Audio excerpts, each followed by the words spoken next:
Esta imagen nos enseña cómo gracias a la luz solar a través de los paneles solares se calienta el agua para el uso del hogar. Este colector solar es cualquier dispositivo diseñado para recoger la energía irradiada por el sol y convertirla en energía térmica. Las características del depósito de agua son los siguientes: alta resistencia química y mecánica, alta resistencia a la corrosión, alta resistencia a la intemperie, márgenes de temperatura entre -30 y 60 grados centígrados, dispone de registro sanitario, boca superior, tapa sellada, raccords 1/2 y venteo. La tubería es un conducto que cumple la función de transportar agua u otros fluidos. También es posible transportar materiales que no son fluidos, como hormigón, cemento, cereales, etc. La instalación del agua y desagües en una vivienda consta de una entrada, un conductor, seguido de una llave de paso y la red, que lleva el agua potable a la cocina y vanos para acabar en un desagüe que llega a la alcantarilla. Instalación de agua potable caliente de una vivienda. La instalación interior de una vivienda está formada por un circuito por el que el agua, procedente de la red, pasa por una serie de elementos hasta terminar en los desagües. El agua primero pasa por el contador, donde se podrá observar información del flujo de la corriente. Más tarde pasa por la acometida y la válvula de corte, la cual puede modificar el recorrido del agua.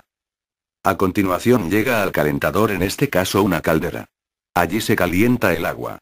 Al salir, esta pasa por diversas llaves de paso y derivaciones, hasta llegar finalmente a los grifos, donde ésta se expulsa y acaba en los desagües. Elementos de una instalación interior de una vivienda. Válvulas de corte. Las válvulas de corte son llaves internas situadas en una parte de la tubería. Su función es interrumpir el flujo del agua y aislar zonas del circuito. Tuberías. Las tuberías son tubos compuestos habitualmente por cobre. Su función es transportar el fluido del agua de un punto a otro y su diámetro viene dado por el caudal del agua. Llaves de paso. Son llaves que aíslan o permiten el paso del agua. Grifos. Los grifos son las llaves finales que permiten obtener el agua. Tipos de calentadores. Las calderas. El agua fría que llega de las tuberías es enviada a un pequeño depósito. Este agua, más tarde, es dirigida mediante una bomba al intercambiador. En su paso se determina la presión del agua gracias al vaso de expansión. Al llegar al intercambiador, el agua comienza a calentarse debido a la combustión que se realiza en el quemador. Una vez que pasa por el intercambiador, el agua es destinada al circuito interior de la vivienda. Habitualmente una caldera funciona con 3 tipos de combustibles. Con combustibles gaseosos como el butano, el propano y el gas natural, con combustibles líquidos como el gasóleo y con combustibles sólidos como la madera. Ventajas de utilizar una caldera. No hay límite en la disponibilidad de agua caliente, ya que el agua se calienta a medida que pasa por la caldera. Utiliza energía limpia y renovable. Desventajas de utilizar una caldera. Utiliza combustibles inflamables, lo que afecta en cuestiones de seguridad. Termos eléctricos.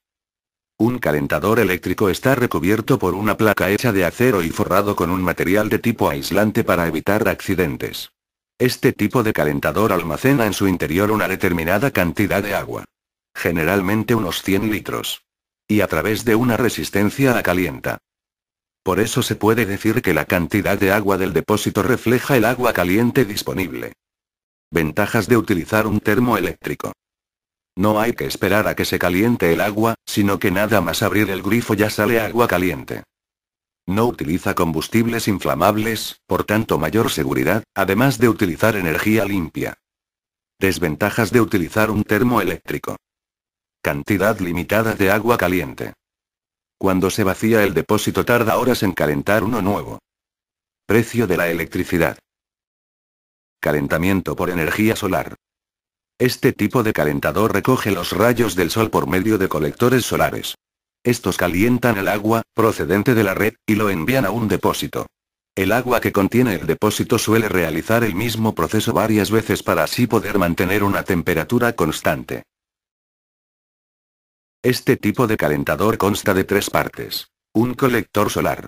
Está formado por paredes externas resistentes y con paredes internas dotadas de aislamiento térmico. La parte superior lleva materiales transparentes capaces de dejar pasar la luz, realizando así un efecto invernadero en el colector. Un termotanque.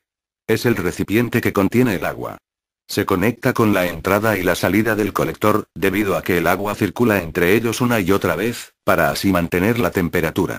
En un sistema doméstico, el contenedor suele incorporar un calentador eléctrico, que se activa cuando no se alcanza la temperatura deseada. Y por último un sistema. Esta parte engloba todas las tuberías, bombas, sistemas de control, llaves de paso, y accesorios con las que cuente el calentador solar. Ventajas de utilizar un calentador solar. Su costo es mínimo. Tiene fácil mantenimiento, y no perjudica al medio ambiente. Desventajas de utilizar un calentador solar. Depende de las condiciones climáticas, por lo que no siempre coge la temperatura deseada. El agua procedente de la red llega a un contador de agua, allí obtenemos información sobre el fluido. Más tarde llega a las válvulas de paso, después se distribuye por las distintas llaves de baño. Finalmente es expulsada a los desagües. El agua que llega a las viviendas se almacena en las ciudades en torres o depósitos elevados con el fin de que llegue el agua con presión a las tomas de las viviendas.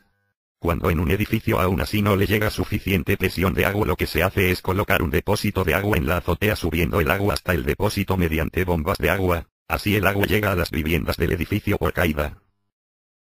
Válvulas de corte. El diseño de la válvula de aguja con manguera flexible permite controlar el refrigerante con un giro del pomo. Cumple con las especificaciones SAE, EPA y UL para la contención de refrigerante. Se atornilla en el extremo de la manguera de carga. Contador. Es el responsable de informar sobre los resultados financieros, ya sea para una empresa o un individuo, de acuerdo con el gobierno y la autoridad regulada por normas. Válvula de regulación de presión caracterizada porque está constituida por una carcasa de cerramiento. Posee una geometría tal que facilita la no acumulación de material fluido en sus paredes, la cual posee una rosca manual y se ubica sobre el cuerpo. Las válvulas antirretorno. Tienen por objetivo cerrar por completo el paso del fluido en circulación, bien sea gaseoso o líquido, en un sentido y dejarlo libre en el contrario. Tiene la ventaja de un recorrido mínimo del disco u obturador a la posición de apertura total. La tubería. Es un conducto que cumple la función de transportar agua u otros fluidos. Se suele elaborar con materiales muy diversos.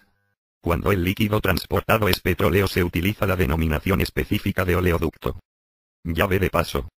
Generalmente de metal, alguna aleación o más recientemente de polímeros o de materiales cerámicos, usado para dar paso o cortar el flujo de agua u otro fluido por una tubería.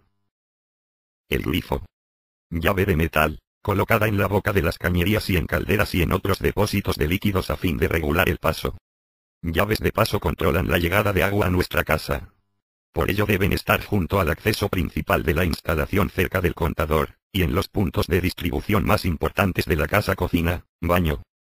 La principal función de la instalación de desagües consiste en llevar las aguas residuales de la vivienda a la red de alcantarillado urbano. El sifón es el elemento que impide el paso de los malos olores desde el alcantarillado hasta la vivienda. Cada tubo tiene forma de S, para retener el agua y que los malos olores no vuelvan atrás. El bote sifónico es un recipiente cilíndrico empotrado en el pavimento, con la tapa al ras del suelo, que sirve como registro de limpieza. Reúne las aguas residuales de los aparatos próximos, para llevarlas al desagüe general de la vivienda. La función de las bajantes es evacuar las aguas de un edificio de forma vertical. Se denomina así a la tubería de plástico o fibrocemento verticales. Las arquetas cumplen la función de conectar tuberías y realizar cambios de dirección en la red. Está formada por cajas de plástico o ladrillo enfoscado. El sumidero es la boca de desagüe, generalmente protegida por una rejilla, que cumple una función análoga a la del invernal, pero dispuesta en forma que la entrada del agua sea en sentido sensiblemente vertical. Los colectores son una tubería de desagüe que se encuentra antes del bote sifónico. Cumple la función de conducir las aguas que provienen de los sanitarios a las alcantarillas. La recuperación de agua pluvial consiste en recoger el agua mediante canalones o sumideros en un tejado o una terraza. Se conduce a través de bajantes, para almacenarse finalmente en un depósito. Después el agua tratada se distribuye a través de un circuito hidráulico independiente de la red de agua potable.